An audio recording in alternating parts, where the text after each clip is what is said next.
ان اللہ یحب المتوکلین، خدا توکل کرنے والوں سے محبت کرتا ہے۔ تاریخ میں اس کی بڑی مثالیں اور واقعات موجود ہیں کہ توکل کی بنیاد پر انسان فرش سے عرش تک پہنچ سکتا ہے، اور نبی کریم کی جو تعلیمات تھیں توکل کی بنیاد پر تھیں۔ مکہ کہاں جہاں چند مسلمان تھے اور وہ بھی سختی کی زندگی گزار رہے تھے، پھر مدینہ میں اتنی بڑی حکومت بنی، اور آج دنیا کے شرق و غرب میں اسلام پھیلا ہوا ہے، اس کی بنیاد توکل پر تھی۔ اب یہ تو دیکھنا ہے کہ توکل کی حد و حدود کیا ہے۔ کیا انسان ہاتھ پر ہاتھ رکھے اور توکل کرنا شروع کر دے؟ چھت سے چھلانگ لگائے اور کہے کہ میں توکل کر رہا ہوں؟ ڈاکٹر کے پاس نہ جائے اور پھر کہے کہ میں توکل کرتا ہوں؟ نہیں، توکل ہے خدا کا کام، آپ نے اپنا کام کرنا ہے، وہ کام خدا کے حوالے کرنا ہے جو آپ کا نہیں۔ اسے کہتے ہیں توکل۔ امیر المومنین سے کسی نے سوال کیا کہ اے امام آپ بتائیں کہ توکل کی حد و حدود کیا ہے؟ امام نے فرمایا کہ اونٹ کا پاؤں باندھو، باندھنے کے بعد توکل کرو۔ یہ نہیں ہے کہ اس کو کھلا چھوڑو اور پھر توکل کرو، نہیں۔ خداوند تعالیٰ نے انسان کو عقل دی ہے، جہاں عقل رک جاتی ہے وہاں توکل کے مراحل اس کے بعد گزرتے ہیں۔ آپ بیمار ہیں، خدا نے عقل دی ہے کہ آپ نے طبیب کے پاس جانا ہے۔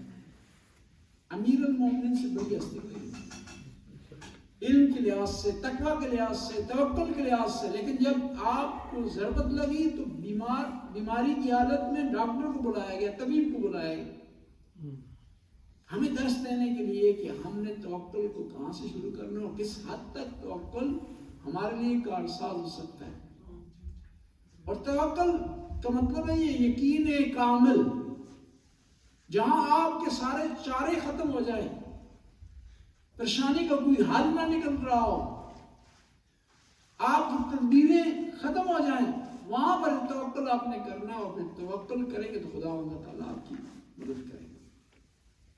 خدا کتنا عظیم ہے، کتنا کریم ہے، کتنا رحمان ہے کہ بعض اوقات خداوند تعالیٰ اس بلند مقام سے ہمیں سمجھانے کے لیے ہمارے برابر میں آ جاتا ہے۔ فَاذْكُرُونِي أَذْكُرُكُمْ، کہ تم میرا ذکر کرو میں تمہارا ذکر کروں گا۔ یہ مقابلہ ہے، یہ مقابلہ نہیں ہے، اس ہستی کے ساتھ کوئی مقابلہ نہیں کر سکتا، لیکن خدا کریم ہے، رحمان ہے، اور جب اس پر توکل کریں گے تو اس کے غیب خزانے سے آپ کو ملے گا۔ کچھ صفات خدا میں ایسی ہیں نا، وہ آپ اگر ذہن میں رکھ لیں تو آپ کی پریشانی ختم ہو جائے۔ پہلی صفت یہ ہے کہ اس کے خزانے میں کسی چیز کی کمی نہیں۔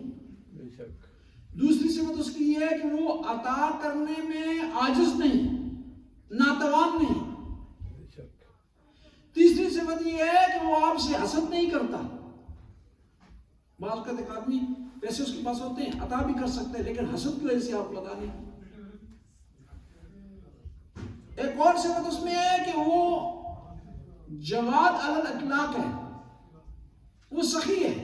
جب وہ سخی ہے، حسد نہیں کرتا، اس کے خزانے میں کمی نہیں ہے، وہ دینے سے عاجز نہیں ہے، تو پھر آپ اس کی بارگاہ میں توکل کریں گے تو وہ اپنے غیر کے خزانے سے آپ کو عطا کرے گا، اور پھر ایسی جگہ سے آپ کو عطا کرے گا، ایسے منبع سے آپ کو عطا کرے گا، ایسے ذریعے سے آپ کو عطا کرے گا کہ آپ سوچ نہیں سکتے ہو۔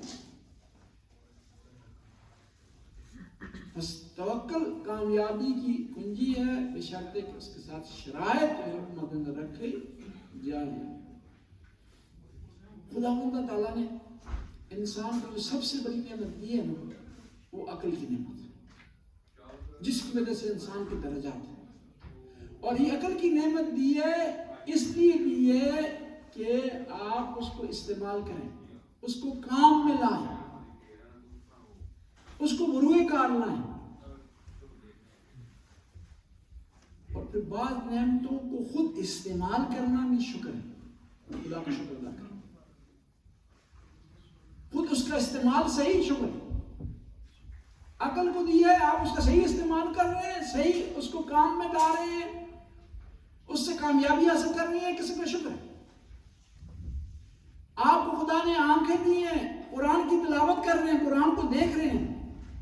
اس میں ہم نے فارسی منچان نمی تم صحبت کرن کہ چیزیں بطور ہمیں خوامی رسطن صلوات اللہم صلی علی محمد. آنکھ اس کا بہترین استعمال شکر ہے. بہترین استعمال ہے قرآن کی تلاوت آپ کر رہے ہیں. یہ زبان اس کا بہترین استعمال ہے قسم کا شکر ہے کہ اس کی مدحت میں، اس کی حمد میں یہ زبان گویا ہو اور اس کا غلط استعمال نہ ہو. ہم یہ کرتے ہیں نا بعض اوقات جہاں استعمال کا کہا وہاں استعمال نہیں کرتے اور جہاں منع کر دیا وہاں استعمال کرنا شروع کر دیتے، تو یہ کفران ہو جاتا ہے. دیکھیے نا، آپ کو بھی ایک لباس تحفے کا طور پر دیتا ہے تو آپ اس کو ایسی جگہ اس لباس کو استعمال کر رہے ہیں، ایسے معاملات میں سے استعمال کر رہے ہیں کہ وہ خوش نہیں رکھتا، وہ نہیں چاہتا کہ اس طرح استعمال ہو، رف اس کا استعمال کر رہے ہیں تو آپ اس کا شکریہ ادا نہیں کر رہے. لیکن مناسب جگہ پر استعمال کر رہے ہیں، مناسب طریقے میں استعمال کر رہے ہیں تو وہ خوش ہو جائے گا، اس کا آپ نے شکر ادا کیا. خدا تعالیٰ نے بھی ہمیں بے شمار نعمتوں سے نوازا. ساری نعمتوں کو سائڈ پر چھوڑیں، صرف ہمارے وجود کی جو نعمتیں ہیں، ہمارے وجود کے اندر جو نعمتیں ہیں، ان کا ہمیں شکر ادا کرنا چاہیں تو شکر ادا کرتے رہیں کہ نعمتیں ختم نہیں ہوں گی اور شکر ادا کرتے رہیں گے. ہم کسی جو ہے وہ مکمل نہیں شکر ادا کر سکتے. خدا وہ پہلے بھی سنا چکا ہوں، ایک آدمی تھا نماز نہیں پڑھتا تھا.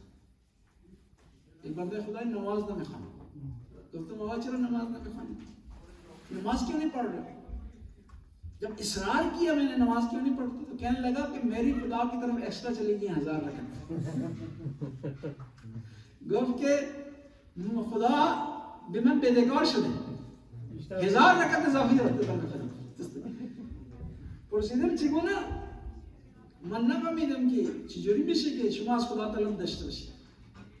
میں نے کہا کس طرح ہو سکتا ہے؟ کہتا ہے آپ مولوی لوگ کہتے ہیں شب قدر میں نماز پڑھے تو اتنا ثواب ہے، رمضان میں نماز پڑھے تو اتنا ثواب ہے، خانہ کعبہ کے پاس نماز پڑھے تو اتنا ثواب ہے، مسجد نبوی میں نماز پڑھے تو اتنا ثواب ہے، مسجد کوفہ میں نماز پڑھے تو اتنا ثواب ہے. میں نے حساب جمع تفریق کی. میں نے کہا زیادہ سے زیادہ میری زندگی 80 سال، آج سے 20 سال پہلے میں نے بات ہے 80 سال بڑی عمر ہوتی تھی. آج تو کم ہو گئی ہے، ابھی 90 تک لوگ چلیں گے. تو میں نے حساب کیا، میں نے حساب کتاب لگایا ہے تو میں نے دیکھا ہے کہ 80 سال زیادہ میں نے جو ہے وہ زندگی کرنی ہے، حیات ہوگی میری. تو میں نے حساب کتاب کیا، میں نے دیکھا 1000 خدا کی طرف زیادہ چلا. یعنی ایسے لوگ بھی ہیں جی یہ خدا کے ساتھ حساب رکھ رہے ہیں. ہمارے ایک دوست ہے ڈاکٹر، تو میں نے ان کو بتایا تو انہوں نے بڑا پیارا جواب دیا. یہ کہ دوستمن پزشکس جواب خوبی تھا. گفت که او بنده خدا بگید که این نفسی که میکشه اگر خواسته به شکر این نفس کشیدن را به جا بیاره در کل زندگی در سجده باشه نمیتونه شکر خدا را به جا بیاره. اگر یہ جو سانس لے رہا ہے اسے کہنا اس کی قدر دمے کے مریضوں سے کچھ ہے. اور اگر ساری زندگی سجدے میں رہے، یہ سانس کی جو نعمت ہے اس کا شکر خدا کا نہیں بجا نہ سکتا انسان. وہ کیسے کہہ رہا ہے کہ خداوند تعالیٰ میرا مقروض ہو گیا. خداوند تعالیٰ کا کرم ہے، یہ اس کی بزرگی ہے کہ وہ بغیر گنے ہوئے دیتا ہے، بدلے کے طور پر نہیں دیتا. جو اس کا شکر ادا کرتا ہے اس کو بھی دیتا ہے، جو شکر ادا نہیں کرتا اس کو بھی دیتا ہے. بڑی پیاری دعا ہے امام زین العابدین کی، یا من یؤتی الکثیر بالقلیل، جو کیا ہے کم کے بدلے میں زیادہ دیتا ہے. ہمارا 2 سجدے 3 سجدے اس کی نعمتوں کے مقابلے میں قابل موازنہ نہیں ہے، مقایسہ نہیں ہے. وہ دیتا جاتا ہے. ہماری غلطیوں کی طرف نہیں دیکھتا، ہماری نادانیوں کی طرف نہیں دیکھتا، ہماری جہل کی طرف نہیں دیکھتا، پھر بھی دیتا رہتا. اگر ہم جو ہے نا وہ انصاف کرنا شروع کر دیں نا تو ہم کسی نعمت کی مستحق ہیں. اس لیے کہا جاتا ہے عاملنا بفضلک ولا تعاملنا بعدلک. بڑا پیارا شعر ہے یہ. عدل کریں ہر تھر کم میں اونچیاں شانہ والے بے شک اس طرح نہیں شرعی بے شک کہ خدایا تو عدل پر آ جائے تو بڑی بڑی لوگ جو ہے وہ گھبرا جائیں گے، کانپنا شروع کر دیں گے، اور لیکن اگر فضل کرے تو وہ شاعر کہتا ہے مجھ جیسے بھی گناہگار بھی بخشے جائیں گے. اگر به فضلش باشه همه بخشیده خواهند شد. اگر به عدلش باشه هیچ کس گنجایشی پیدا نمیکنه کہ بخشیده شد. ایک بندہ خدائی، ایک آدمی تھا، ایک غریب آدمی کو پیسے دے رہا تھا، تو ساتھ والا اس کا دوست کہنے لگا تم نے چیک کیا ہے کہ یہ مستحق ہے یا نہیں مستحق اس کو دے رہے ہو؟ کہا خدا جب مجھے دیتا ہے تو مجھے چیک نہیں کرتا، مجھے بغیر استحقاق کے دیتا ہے. ایک بندہ خدای گدای پولی میخواست بده، دوستش گفت، رفیقش گفت که اینو باید تحقیق کنی، بررسی کنی و این شایستگی رو داره که بهش پول میدید؟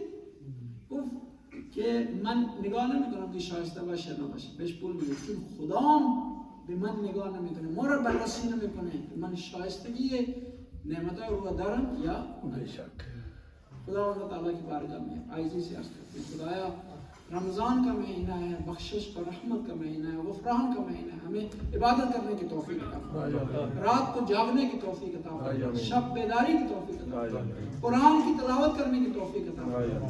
یا اللہ حاضرین یہاں تشریف فرما، ان کی حاجات ہیں حاجات پوری فرما. یا اللہ ہمارے دلوں کا حال تو بہتر جانتا ہے، دل کے اندر ہماری دعائیں مستجاب فرما. یا اللہ حاضرین کی توفیقات میں اضافہ فرما، رزق و مسعت عطا فرما، اولاد کو نیک اور صالح بنا. جن مومنین و مومنات نے دعاؤں کی نگاہوں کی دعاؤں کو مستجاب فرما. یا اللہ تو غفور رحیم رحم کرنے والا کرم کرنے والا، ہمارے اس روزے میں اگر کوتاہی ہو کمی ہو سے معاف فرما. یا اللہ اس رمضان کے مہینے میں صحیح معنی میں دعا مانگنے کی توفیق عطا فرما. ربنا آتنا فی الدنیا حسنہ وفی الآخرۃ حسنہ وقنا عذاب النار. اللهم صل كلماتك كلما ذكرك ذاكرون وغفل عن ذكره الغافلون